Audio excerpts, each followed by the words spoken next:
do 10 ao 12. Romanos 14, 10 ao 12 diz: Tu, porém, porque julgas a teu irmão, e tu, porque desprezas o teu, pois todos compareceremos perante o tribunal de Deus. Como está escrito: Por minha vida, diz o Senhor, diante de mim se dobrará todo o joelho, toda a língua dará louvores a Deus. Assim, pois, cada um de nós dará conta de si mesmo a Deus. E Deus possa aplicar a porção dele ao nosso coração. Amado Deus, precioso Pai, estamos aqui mais uma noite para que possamos juntos te adorar na beleza da sua santidade. Obrigado, Deus, por essa imensa oportunidade que o Senhor tem nos dado nesses últimos dias, as redes sociais. Eu sei que muitos utilizam delas, Deus, para o mal, mas graças a Deus porque estamos tendo acesso para realizar nossos cultos e os nossos irmãos podem, Deus, participar, Deus, deste culto. Abençoa, Senhor Deus, que a mensagem de hoje seja uma bênção na vida de todos e venha trazer glória para todos. Em nome de Jesus nós oramos. Amém. Amados irmãos, amigos, deixa eu só dar uma pequena revisão daquilo que estudamos ontem e daquilo que pretendemos também estudar no decorrer dos dias, tá bom? Principalmente nas terças e na quarta. Então nós estamos falando sobre o quadro do futuro, tá bom? O quadro do futuro. E esse quadro do futuro, realmente, ele nos ensina muitas coisas. Estudar sobre isso, ele nos traz um desafio com respeito ao nosso serviço. Também nos traz um desafio com respeito à nossa vida de santidade. Todas as vezes que Paulo, que João, que Pedro falou de eventos futuros, isso ele falou e no momento ele motivou os irmãos a servir ao Senhor, viver uma vida de santidade perante o Senhor. Também, aqui é um gráfico que eu acho que ontem a imagem estava tão ruim que alguns irmãos não conseguiram, né? Por essa razão nós nos movemos para essa classe aqui, eu acho que fica melhor, tá bom? Eu acho que também a iluminação também melhorou, né? Então, amados, na eternidade passada só existia Deus, o Pai, o Filho e o Espírito Santo. Como nós falamos, ele decidiu criar a humanidade, criou o ser humano para o louvor da sua glória, para que assim ele pudesse ser adorado na vida desse ser humano. Mas nós sabemos que a história nos relata, a história bíblica, que Adão e Eva escolheram viver uma vida independente de Deus, escolheram obedecer à voz do inimigo e pecaram contra Deus. Com isso trouxeram sobre si a morte, a separação do Senhor. E não somente ele, mas todos que nascessem dos dois. Nós que vivemos nesse século, em 2020, temos também nascido numa condição de pecado, havendo a necessidade de um libertador, de um resgatador.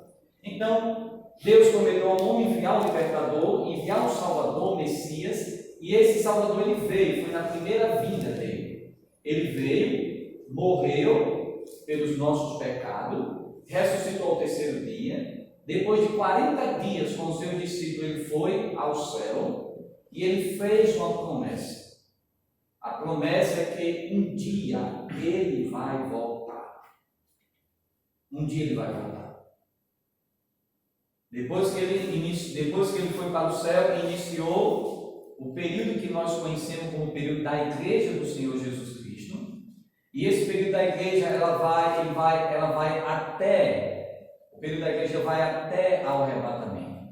Então, estamos aguardando o arrebatamento da igreja, e o arrebatamento é aquele dia glorioso que o Senhor vai tirar a sua igreja da face da terra, vai levar para estar com ele. Será aquele momento será num abrir e piscar de olhos. No momento estaremos sendo tomados pelo Senhor, tanto aqueles que estão vivos como aqueles que os seus corpos que morreram e os seus corpos estão sepultados, estarão sendo ressuscitados, recebendo um corpo transformado. E por que nós colocamos a primeira fase?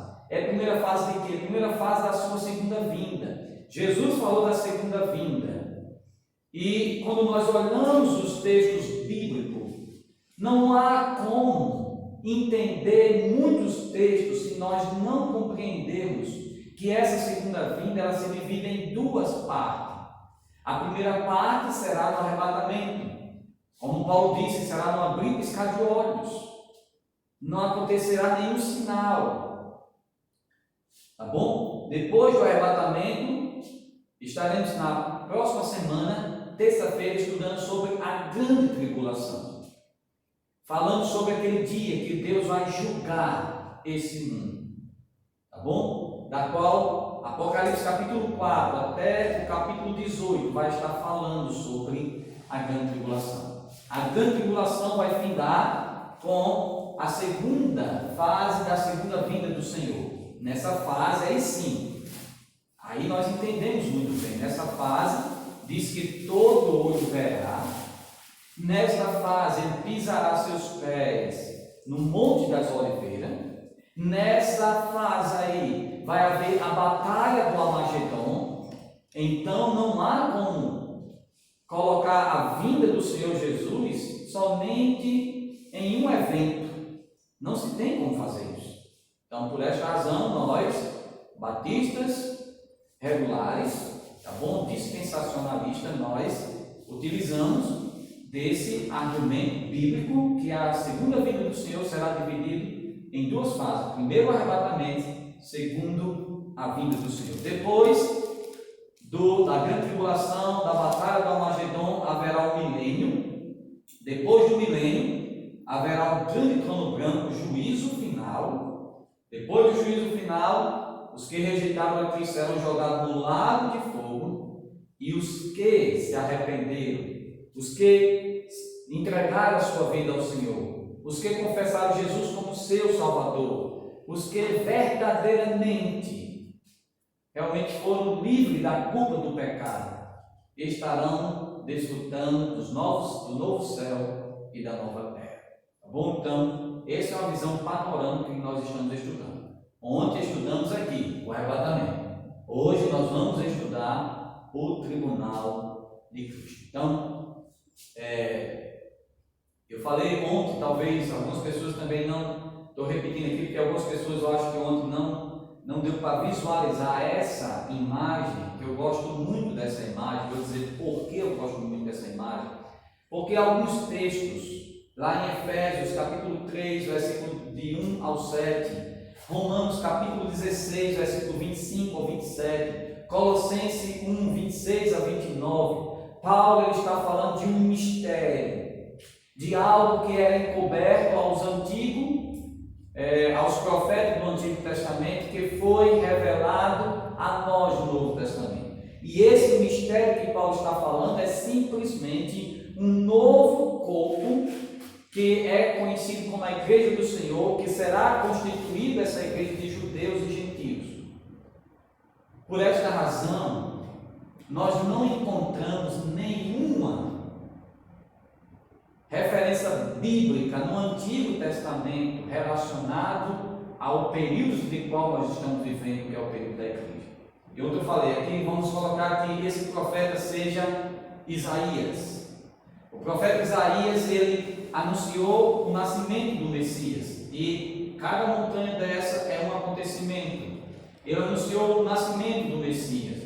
Isaías falou também da morte do Messias. O que aconteceu depois da morte do Messias? O período da igreja da qual nós estamos vivendo. Mas esse período está no vale. Nenhum profeta conseguiu visualizar esse período da qual nós estamos vivendo. Mas quando nós partimos para Daniel, do Antigo Testamento, ele fala do anticristo. Quando é que o anticristo vai ser revelado? Na grande tribulação.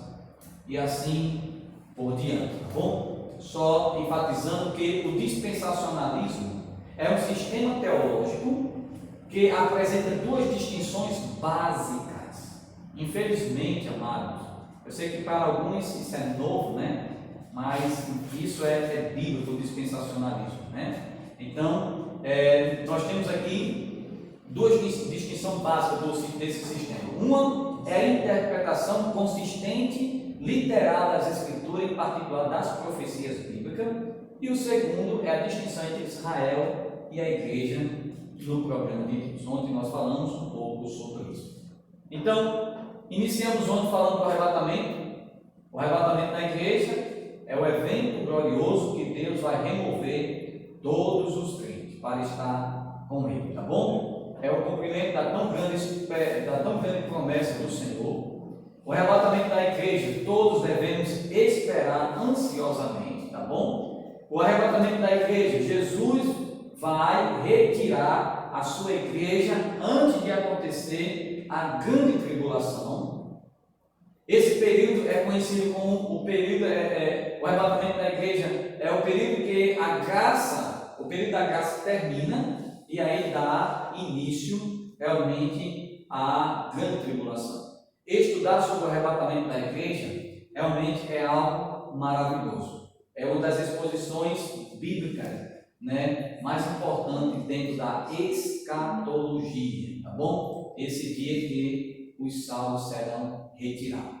Só lembrando, né, no arrebatamento, nem todo olho verá a Cristo, nem todo olho verá. No arrebatamento da igreja, o que vai acontecer? Aqueles que morreram, aqui é um cemitério, aqueles que morreram em Cristo, que o seu espírito e alma está com o Senhor, no arrebatamento eles vão receber seus corpos ressuscitados, transformados, semelhante ao de Cristo.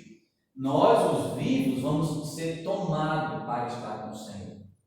Tomados para estar com o Senhor. Que dia glorioso será esse? Falamos que a vinda do Senhor Jesus é iminente. O que é iminente? É que a qualquer momento ele pode voltar. Não, pastor, Jesus só vai voltar quando todo mundo ouvir o Evangelho. Não, isso não é verdade. Há mais de 2 bilhões de pessoas que nunca ouviram falar de Jesus. Então, se a gente for esperar que Jesus volte quando todo mundo ouvir, vou dizer a você, viu? Vai custar muito. Mas isso não é verdade. Não é verdade. No arrebatamento da igreja, sua vida vai ser iminente, como um ladrão, que quando vem roubar uma casa, ele não diz quando vai roubar aquela casa. Ele vem de forma quando ninguém espera. Ninguém espera, tá bom? É como também nos dias de Noé. Lembra do dia de Noé? A Bíblia diz que eles casaram, se daram um casamento, que eles não estavam nem aí, achando que tudo realmente estava caminhando bem, que Noé estava realmente falando mentira, que Noé estava doido, louco, até o dia que Noé entrou na arca e eles começaram a zombar de Noé e Deus mandou chuva. A vida do Senhor vai ser assim. Vai ser algo realmente quando as pessoas não estão esperando. Os descrentes, porque nós que somos crentes, devemos estar esperando esse dia todos os dias, tá bom? Ele não veio ontem, mas ele pode vir hoje, ele pode vir amanhã, e devemos estar preparados. Aqueles que ainda não conhecem o Senhor, se Jesus voltasse hoje, você subiria com ele? Você teria certeza que subiria com ele? Se não, a hora é agora de se preparar. Tá bom? Então, amados, eu creio que se você ainda tiver dúvidas sobre alguma coisa do arrebatamento, você vai fazer pergunta e nós vamos responder no final. Então, agora nós vamos iniciar agora sobre o tribunal de Cristo. O que é isso, pastor? O que é isso, o tribunal de Cristo? Deixa eu só falar. Algumas pessoas acreditam, pessoas até sérias, homens de Deus, eles acreditam que o tribunal de Cristo está se referindo ao juízo final. E eles acreditam que todos, crentes e descrentes, estarão no juízo final. Se isso for verdade, nós temos muita dificuldade de entender muitos textos. Diante disso, vou só pegar um pouquinho d'água aqui.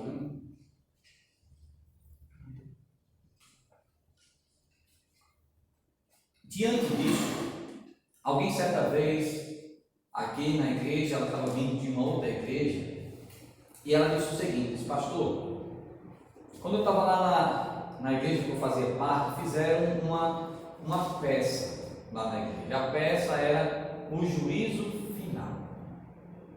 E nesse juízo final, o cenário era o seguinte: Jesus estava sentado num trono, tinha dois irmãos que representavam anjos, e o livro grande, que representava o livro da vida, e uma fila de irmãos perante Cristo.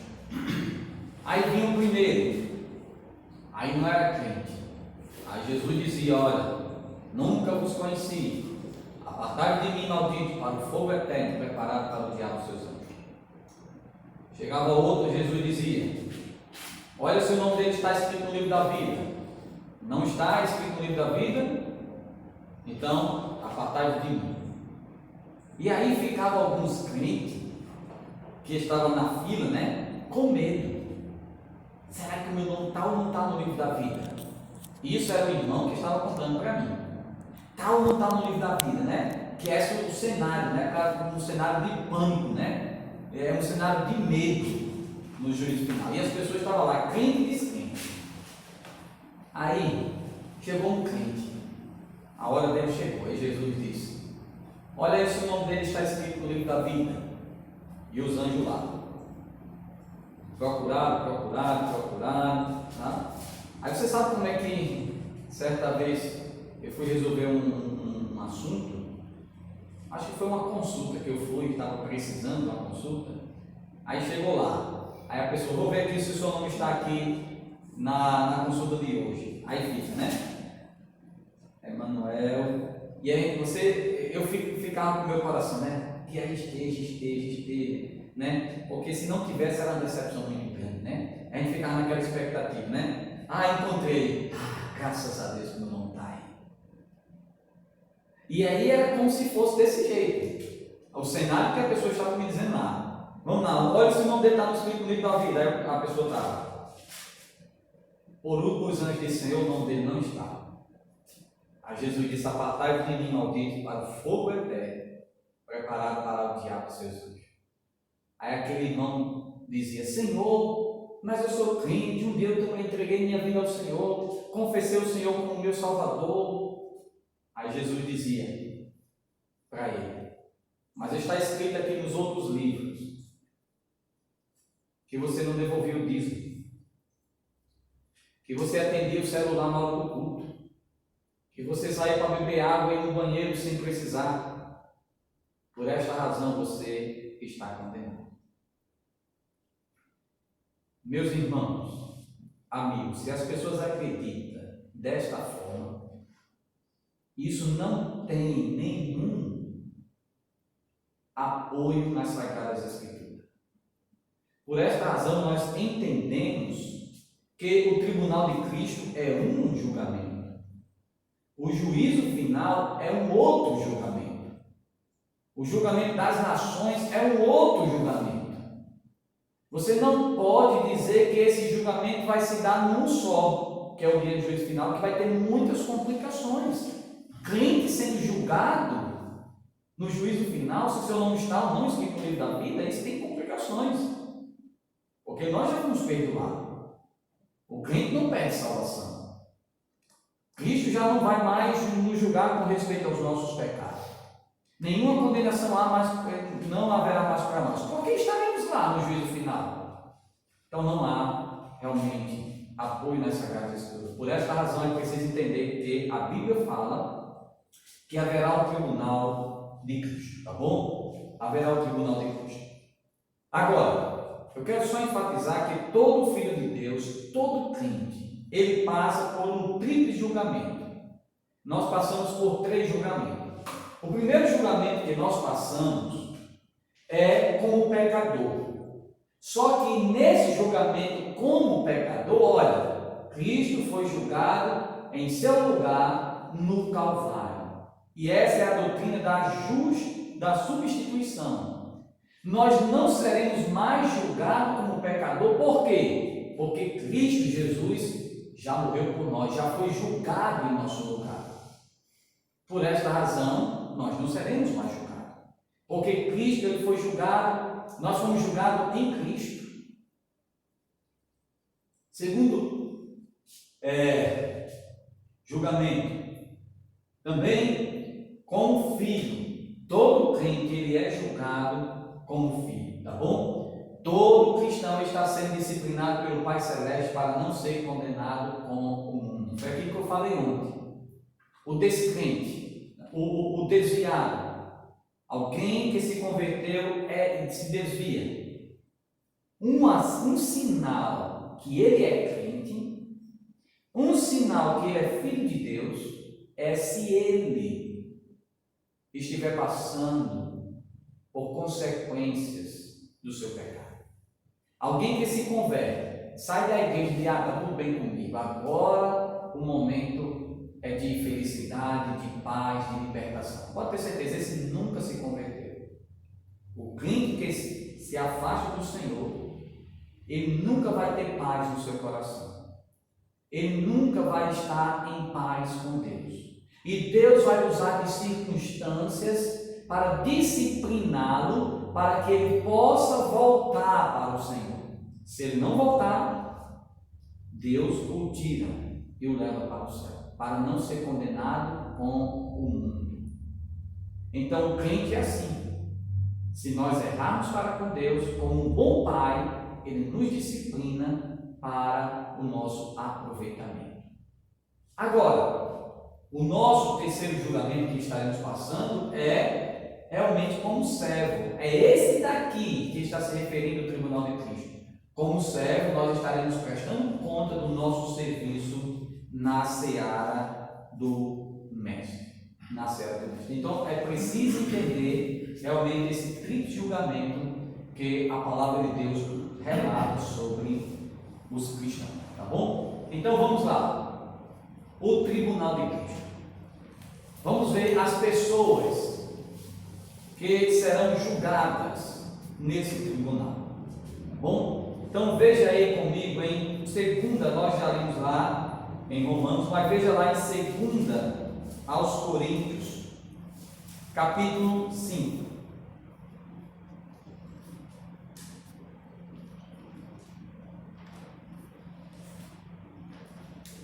Segunda aos Coríntios, capítulo 5.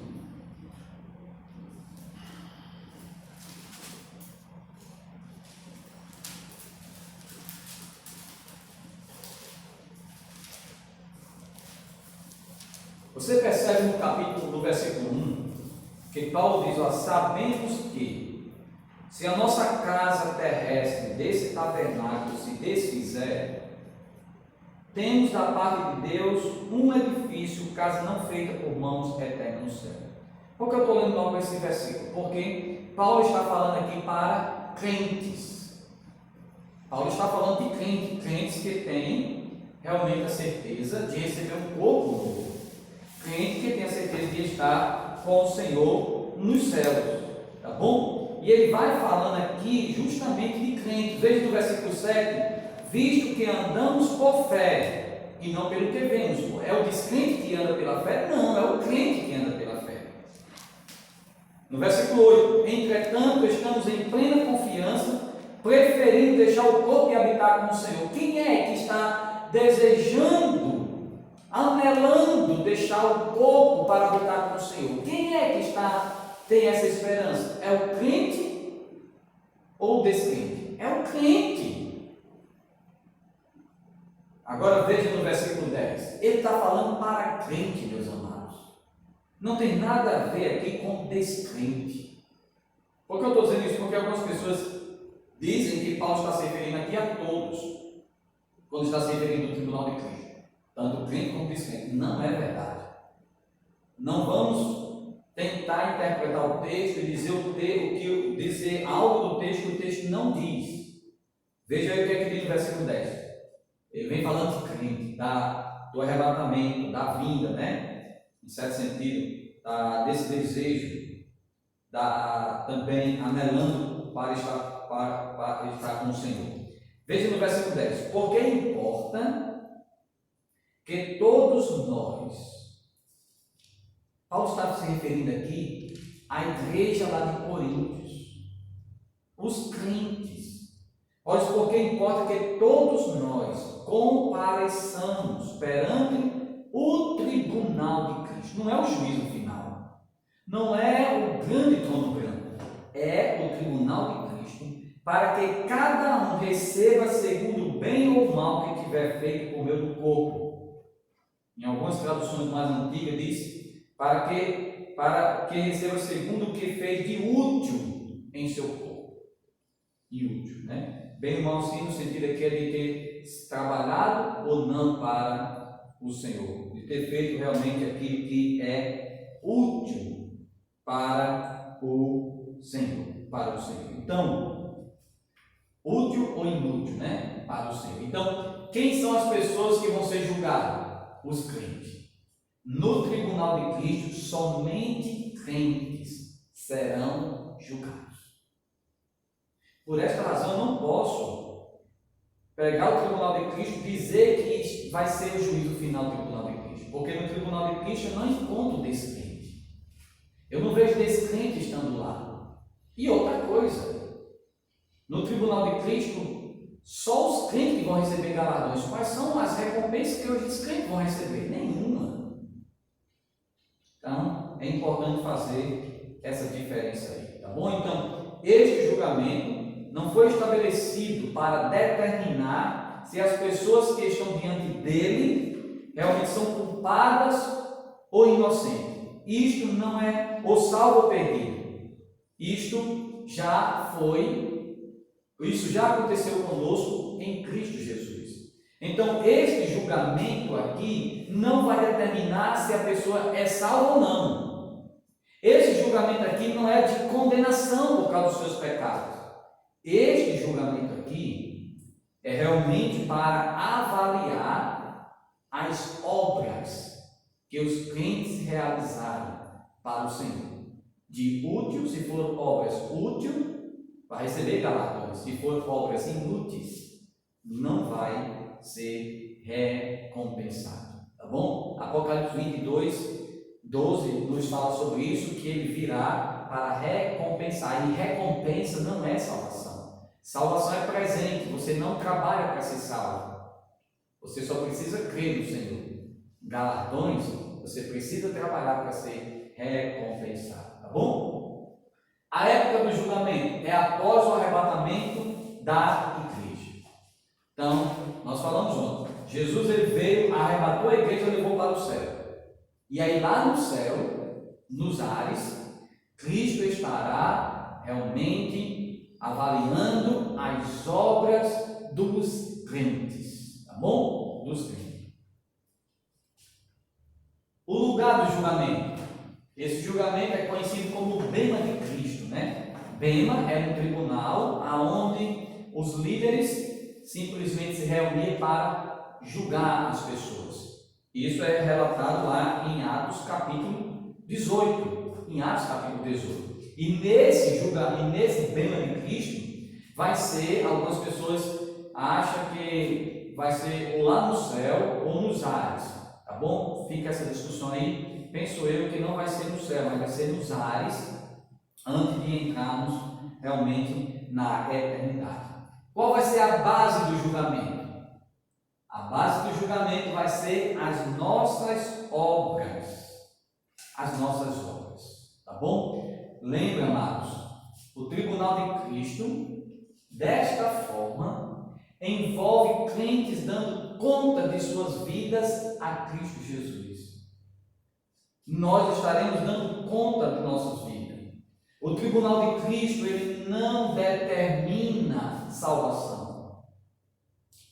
Não pense isso, que o tribunal de Cristo é para determinar se a pessoa é salva ou não. Não, o tribunal de Cristo não determina a salvação. Esta já foi determinada pelo sacrifício de Jesus em nosso lugar. Nunca seremos condenados. Ele é o nosso substituto. Ele é o nosso advogado. Ele foi o sacrifício perfeito em nosso lugar. O tribunal de Cristo não determina salvação. E a nossa fé nele, realmente, que nos deu essa salvação e não está sendo avaliado a fé. Todos os nossos pecados já foram perdoados. Nunca seremos condenados. Romanos capítulo 1, versículo 8. Nenhuma condenação há para aqueles que estão em Cristo Jesus. Nenhuma. Então, não precisa ter medo que lá não será realmente um julgamento dos nossos pecados. Nem imagine também, olha, certa vez eu acreditava assim. Eu acreditava que nesse julgamento o Senhor estaria passando a nossa vida num telão. Tudo aquilo que eu fiz de pecado, o Senhor estaria passando a minha vida naquele telão.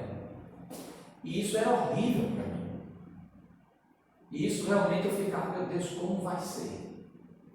Mas irmãos, o Senhor não vai mais cobrar os nossos pecados.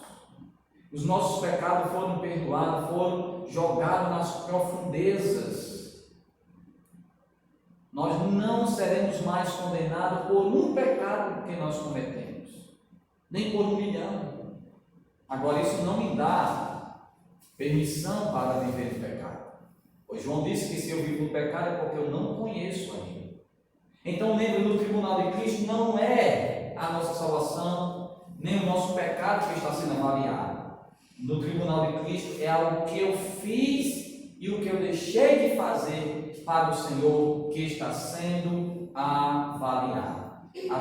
Então, a palavra de Deus, ele mostra aqui alguns aspectos que serão julgados. Então, amados, só lembrando que realmente no tribunal de Cristo serão julgados somente os crentes. O tribunal de Cristo não é juízo final.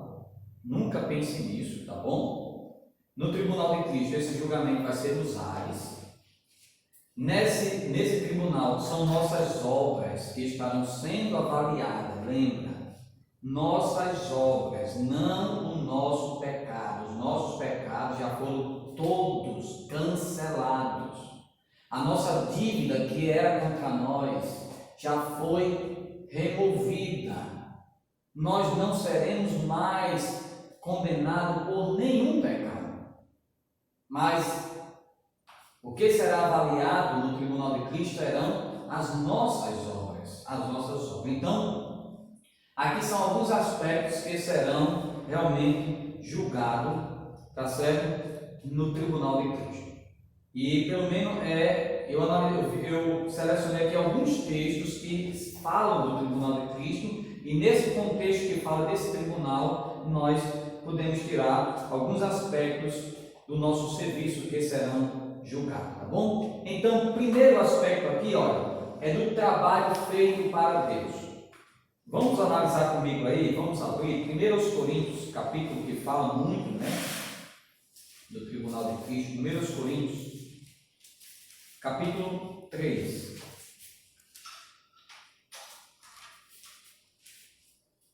Coríntios, capítulo 3. Você percebe aqui que Paulo está falando sobre o serviço do Senhor. Não somente o serviço, mas ele está falando também da motivação. Havia uma divisão em Coríntios. Alguns diziam que era de Paulo, outros diziam que era de Pedro, outros diziam que era de Apolo.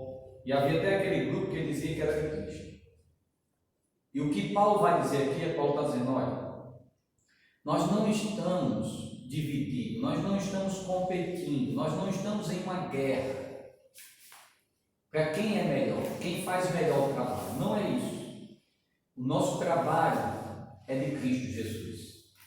Agora, e é Ele que vai avaliar aquilo que nós fazemos. Não somos nós que vamos avaliar, é Ele que vai avaliar. E aí, isso é o que ele vai falar aqui. Veja no versículo 8. No versículo 8 ele diz o seguinte: ele diz: ora, o que canta e o que rega são um, e cada um receberá o seu galardão, segundo o seu próprio trabalho. Se você trabalha, você vai receber seu galardão. Se você trabalha, você vai ser recompensado. Não é salvação. Ninguém trabalha para ser salvo. Paulo até disse, né? Mas o que não trabalha, porém crê, a sua fé é levada para a justiça, né? Para a justificação. Paulo está falando aqui no tribunal de Cristo, de recompensa. Aquilo que eu faço, o meu trabalho é o que vai realmente ser recompensado. Veja no versículo, ele vem falando sobre isso. Agora veja no versículo 14, né? No versículo 13, 14 e 15. E ele diz: ó, manifesto se tornará a obra de cada um, revelada será a obra de cada um. Pois o dia, que dia é esse? O dia do tribunal de Cristo, a demonstrará, porque está sendo revelada pelo fogo, a qual seja a obra de cada um, o próprio fogo provará. Se permanecer a obra de alguém que sob o fundamento edificou, este receberá o quê? Galardão. Paulo vai fazer uma comparação aqui com um fogo e alguns tipos de material que estará passando pelo fogo. Aqueles que permanecer é porque ele trabalhou para o Senhor, a motivação era correta, tinha um desejo realmente para o Senhor. Se esse objeto passou pelo fogo e sobreviveu ao fogo, é porque essa obra tinha uma motivação correta, que era a glória de Deus. Então essa obra de alguém que fez vai receber o galardão. Isso do tribunal de Cristo. Olha o que ele diz. Versículo 15. Se a obra de alguém se queimar, sofrerá ele dano, mas esse mesmo será salvo. Veja aí. Se a obra dele se queimar, não tiver nada para apresentar ao Senhor, ele sofrerá realmente dano. Aqui não é, mas o mesmo será salvo. Não é condenação, porque se o mesmo é salvo, não vai ser condenação. Mas o que eu tenho plena certeza, a vergonha, realmente não ter servido ao Senhor como deveria ter servido. E Paulo vai falar aqui sobre essa obra, né? Alguns são palha, feno, realmente madeira, outros são pedras preciosas, ouro e prata. Então, o que Paulo está se referindo aqui é a questão do trabalho que estará sendo feito para o Senhor.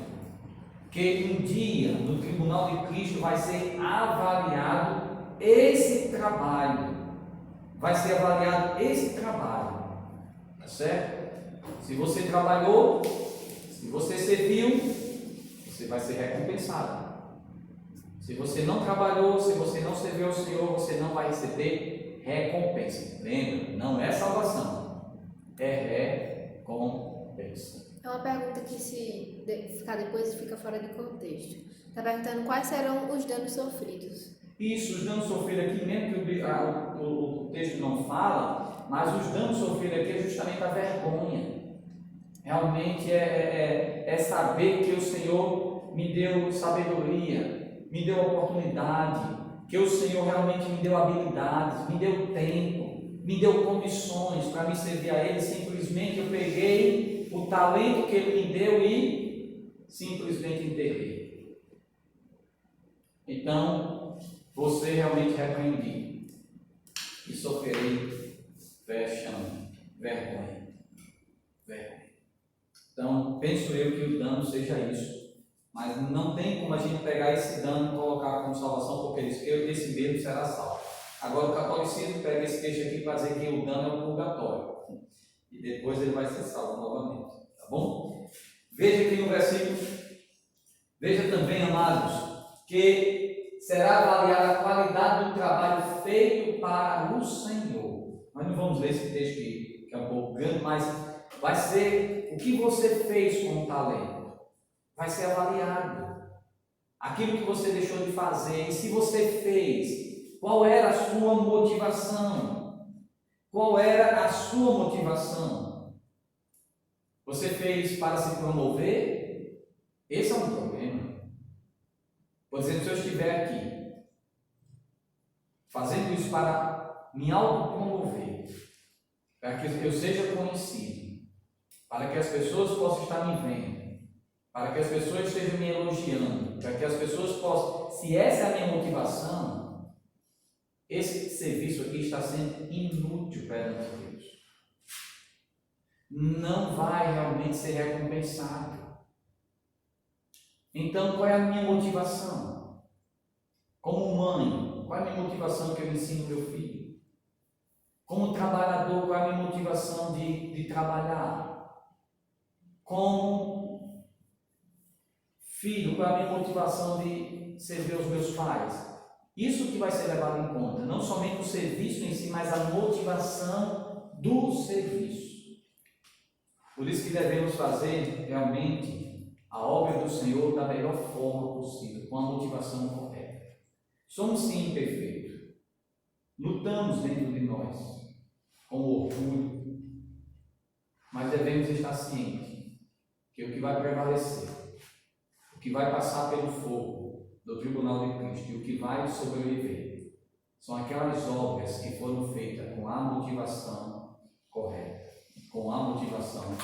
correta, tá bom? Também nós percebemos que ele fala também lá de Romanos capítulo 14, quando Paulo fala que nós estaremos perante o tribunal de Deus, fala do tratamento dado aos irmãos da fé. Como é que eu trato meus irmãos? Paulo está falando ali de uma questão de julgamento, né? Será que eu julgo meus irmãos? Será que eu desprezo meus irmãos? Será que eu tento ser melhor do que os outros? Como é que eu trato meus irmãos em Cristo? Com desprezo, fazendo acepção de pessoas? Me faz entender que esse é um dos aspectos também, né? Porque Paulo estava falando sobre isso quando se referiu que todos nós estaremos prestando conta da nossa fé. Também da conduta, né? Não está aqui, mas deixa eu ver se eu botei aqui. Não está mais da conduta do cristão. O nosso viver. Como nós andamos aqui. 2 Coríntios capítulo 5, versículo 10. Da nossa vida de santidade. Como nós levamos a sério o testemunho do Senhor. Lembra, meus amados irmãos, Cristo Jesus, Ele precisa ser evidenciado neste mundo perdido através da nossa vida. Tá bom?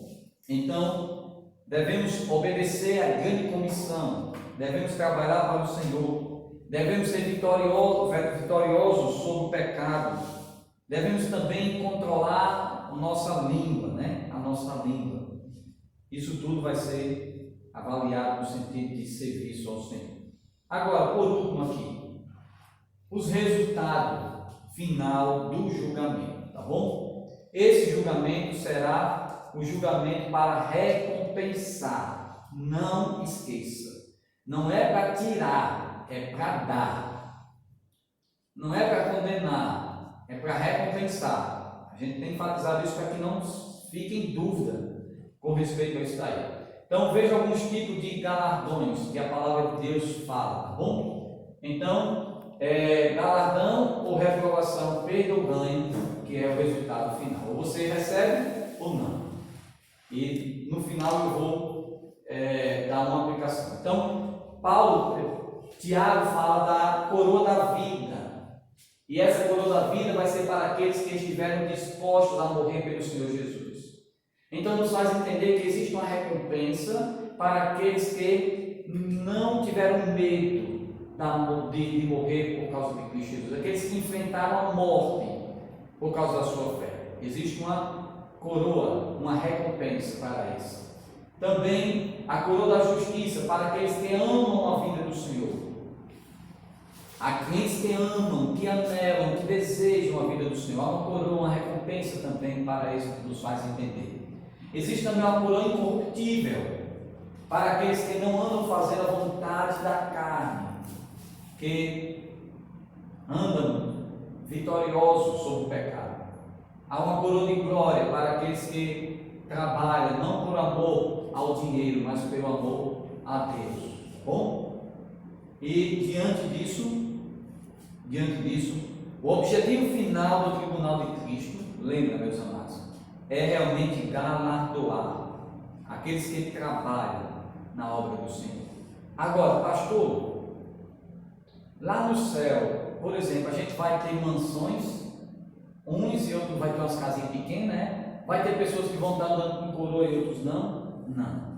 E tem um texto lá em Apocalipse, que num desses textos fala que algumas pessoas estão depositando as suas coroas nos pés do Cordeiro. O que eu penso é isso. O que eu penso é que nós vamos ser recompensados pelo nosso trabalho e depois vamos pegar essas coroas e colocar nos pés do Senhor, dizendo para Ele que toda honra e toda glória seja unicamente para Ele.